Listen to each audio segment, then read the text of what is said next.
Baik, Assalamualaikum warahmatullahi wabarakatuh. Hari ini kita akan lanjutkan kuliah kita tentang koreksi geometrik. Di dua pertemuan kemarin itu adalah persiapan kita untuk memasuki materi yang sebenarnya menjadi inti dari kuliah kita.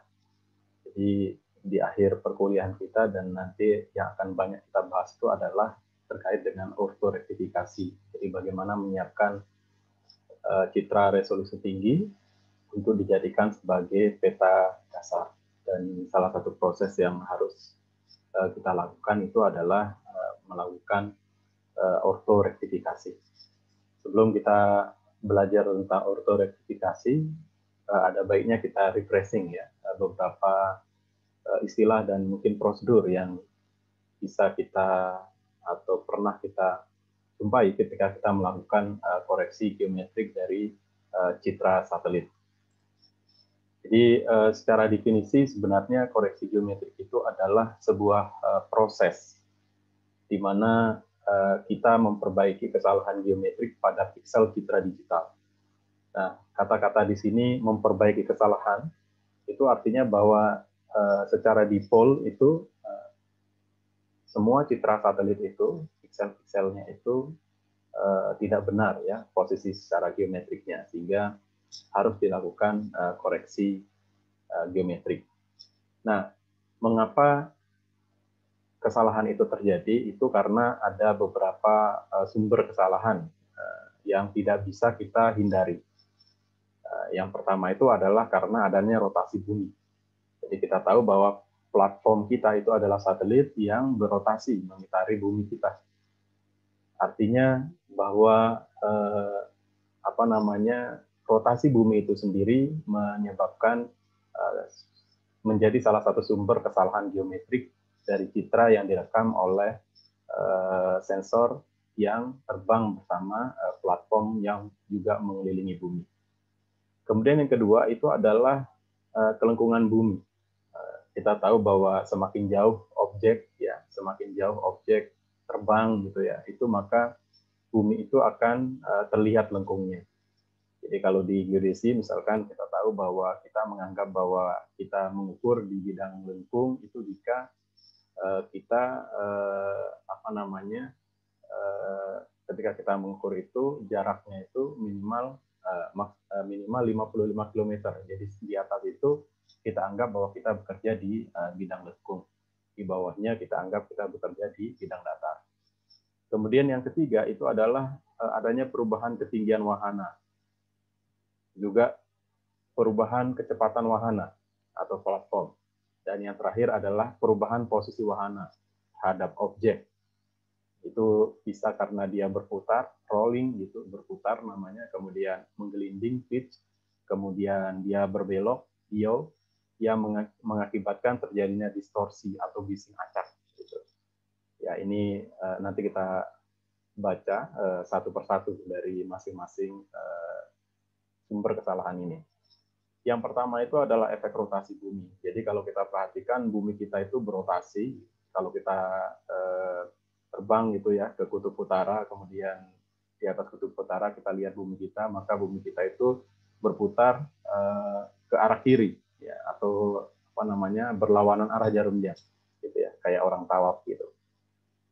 Sementara kita tahu bahwa sebagian besar platform atau satelit remote sensing penginderaan jauh itu adalah satelit yang mengorbit polar.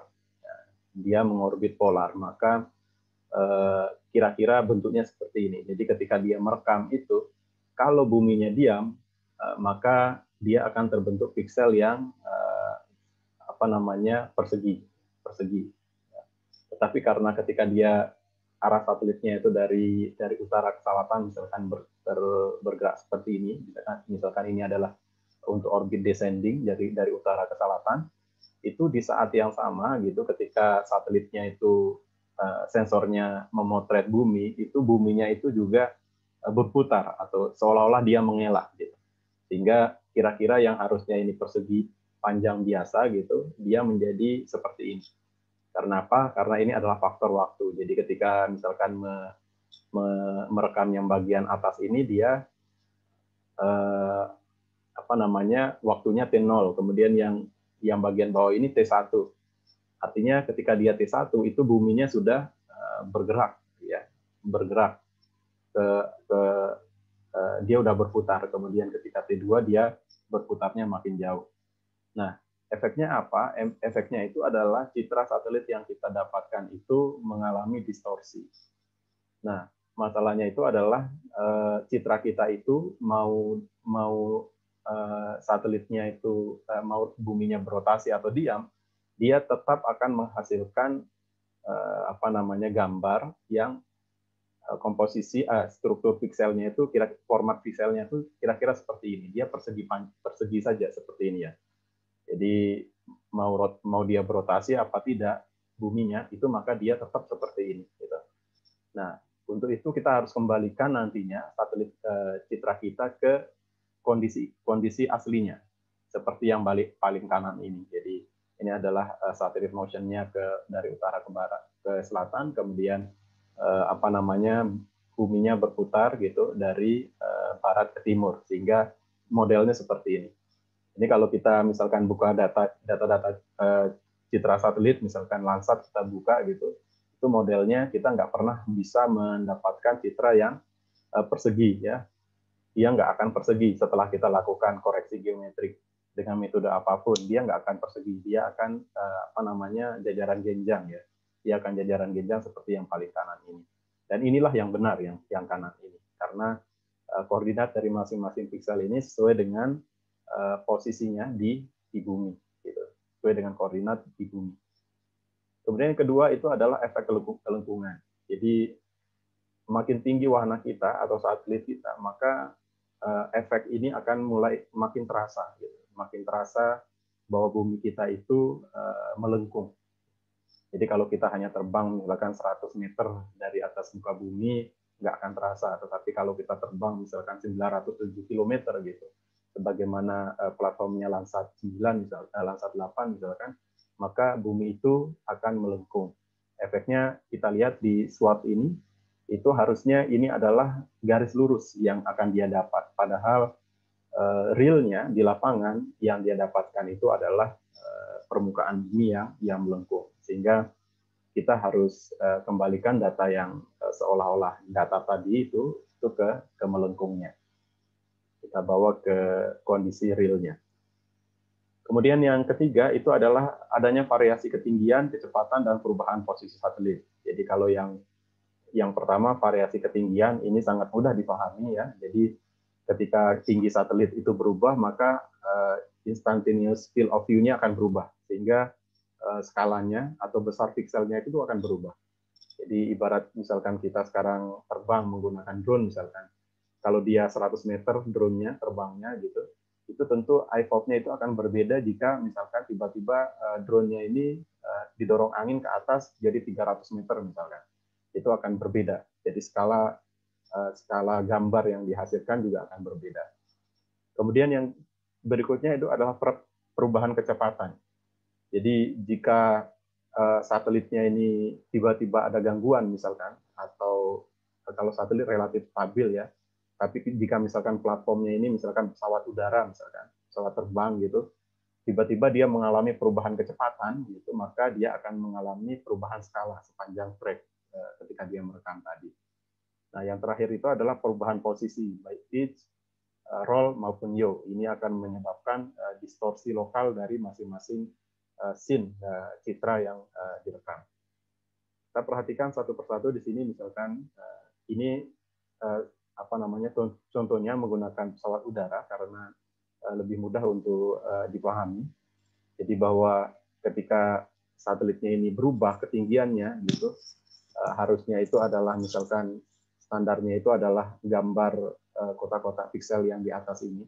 Ini dia ukuran pixelnya seperti ini, tetapi ketika misalkan secara sengaja maupun tidak sengaja, misalkan pesawatnya ini mengalami penurunan ketinggian, maka ketika dia mengalami penurunan ketinggian, gitu, dia akan mendapatkan gambar di mana ukuran pixelnya itu makin besar, gitu, karena jarak dari kamera atau sensornya dengan objek itu makin dekat, gitu.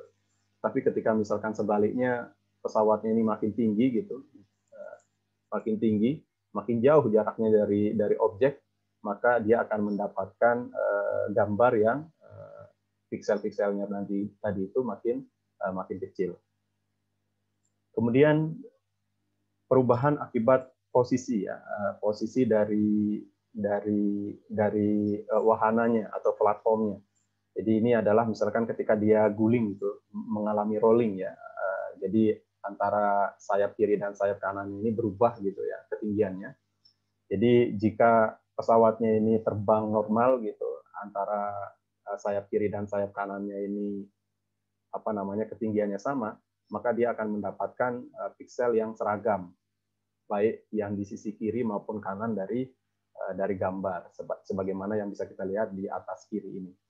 Tapi jika misalkan dia mengalami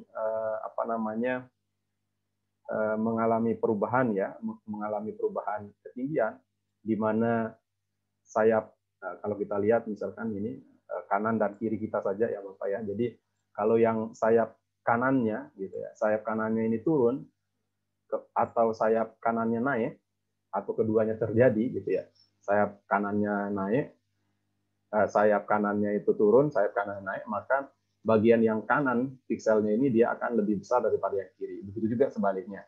Jika yang kiri itu turun, yang kanan naik, atau yang kanannya ini mengalami kenaikan, kemudian yang kirinya turun, atau salah satu dari itu, maka ukuran piksel yang sebelah kiri akan lebih besar daripada yang kanan. Prinsipnya itu hanya jarak sebenarnya. Jadi mana yang berubah jaraknya, jika dia berubahnya itu makin jauh jaraknya, maka ukuran pikselnya makin kecil. Jika jaraknya makin dekat gitu dengan objek yang dipotret, maka ukuran pikselnya akan makin besar.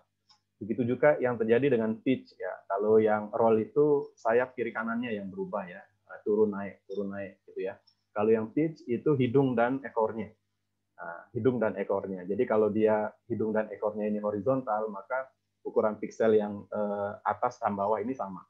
Tetapi jika misalkan hidungnya itu turun ya, hidungnya turun, maka ukuran piksel yang di bawah itu yang di atas itu akan lebih besar daripada yang di bawah. Tapi jika misalkan hidungnya tadi itu naik atau ekornya turun, maka yang bagian yang turun itu akan lebih besar pikselnya daripada yang naik. Gitu. Prinsipnya hanya seperti itu. Nah, yang agak susah itu adalah jika terjadi yaw. Jadi di tengah-tengah pesawat itu dia tetap, tetapi pesawatnya ini melintir ya, hidungnya ke kiri gitu, ekornya ke kanan atau sebaliknya gitu ya. Sementara sayapnya itu posisi horizontalnya tetap. Ini dia akan menyebabkan gambarnya akan acak di situ ya. Dia akan agak susah untuk diperbaiki jika dia mengalami rotasi di tengah-tengah pesawat ini. Dan yang paling susah itu adalah jika ketiga-tiganya ini terjadi dalam waktu yang serentak.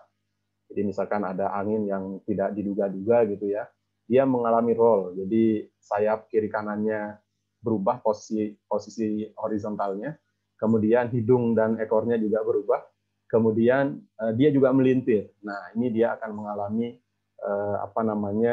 kesalahan geometrik yang kompleks ya. Ini juga yang menjadi masalah kita ketika kita misalkan melakukan pemotretan udara gitu ya. Untuk mendapatkan ukuran piksel yang seragam itu sangat susah ya. Sangat susah karena disturbannya itu sangat banyak. Jadi angin, kemudian elevasi dari objek juga ya. Itu sangat-sangat mengganggu.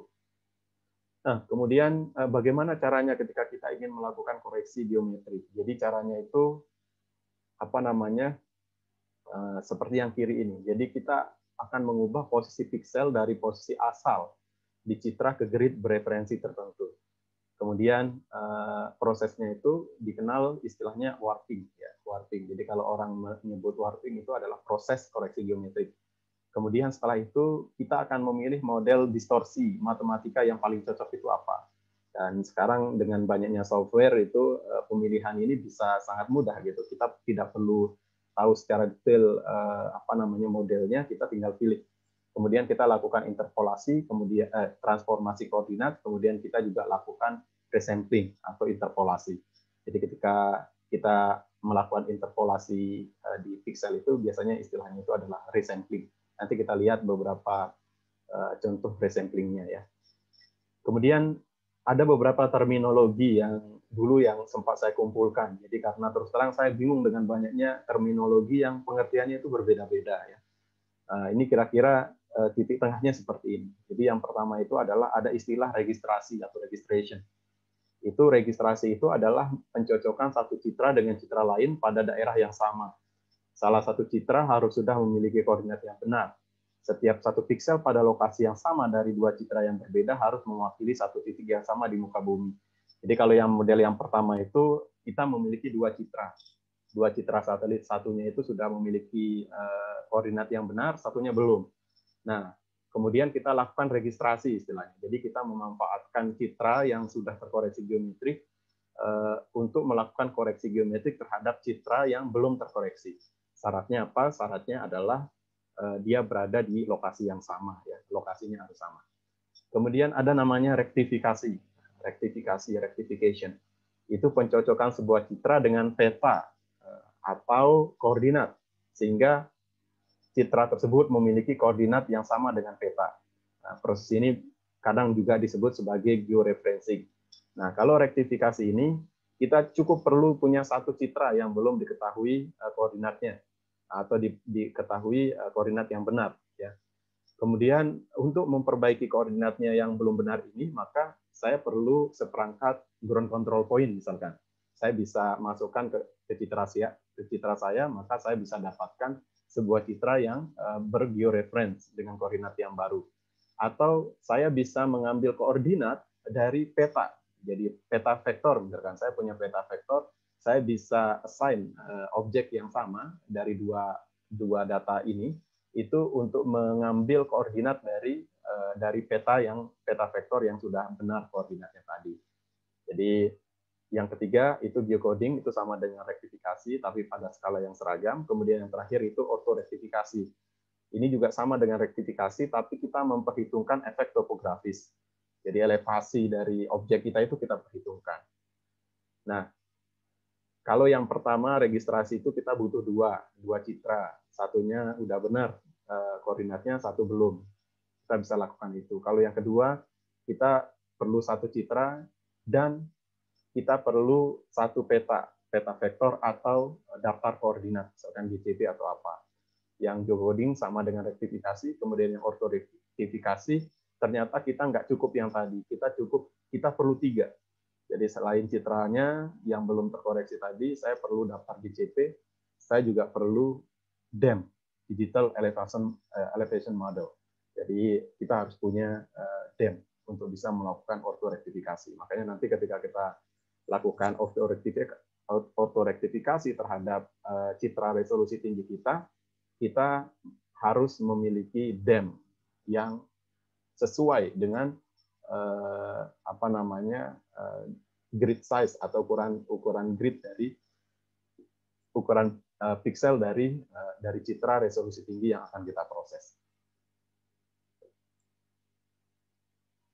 Nah, kemudian ketika kita melakukan interpolasi, ya, jadi ketika kita melakukan koreksi geometrik tadi itu, maka mau nggak mau kita pasti akan melakukan namanya interpolasi. Kenapa? Karena titik sampel kita itu nggak mungkin di semua titik, nggak mungkin di semua pixel, ya, nggak mungkin di semua pixel. Kadang kita hanya punya misalkan 10 titik saja yang sudah ada koordinatnya. Maka daerah-daerah yang lain yang pixelnya itu tidak diwakili oleh satu koordinat tadi harus didapatkan koordinatnya dengan proses yang disebut sebagai interpolasi atau resampling, kita sebut sebagai resampling. Bagaimana caranya? Itu ada 3 metode yang bisa kita pilih, dan metode ini tidak ada yang paling benar lah istilahnya ya. Jadi dia benar untuk kasus tertentu saja, atau dia lebih unggul untuk kasus tertentu saja.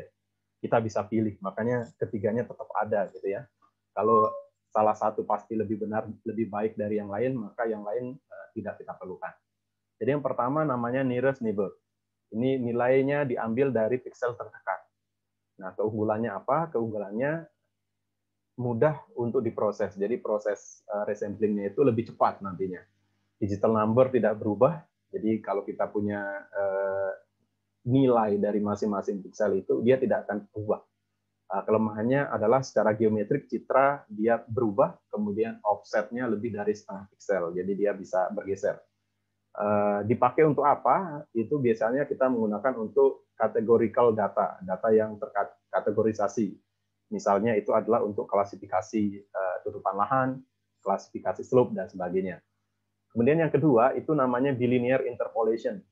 Nilai dari 4 pixel. Jadi untuk mendapatkan 1 pixel baru, kita memerlukan informasi dari 4 pixel tetangganya. Ya, 4 pixel tetangganya. Keunggulannya seperti apa? Citranya akan halus. Lebih halus dari yang kiri tadi. Kemudian geometriknya akurat. Kemudian kelemahannya digital number-nya akan berubah, tetapi masih dalam ring digital number dari citra asal.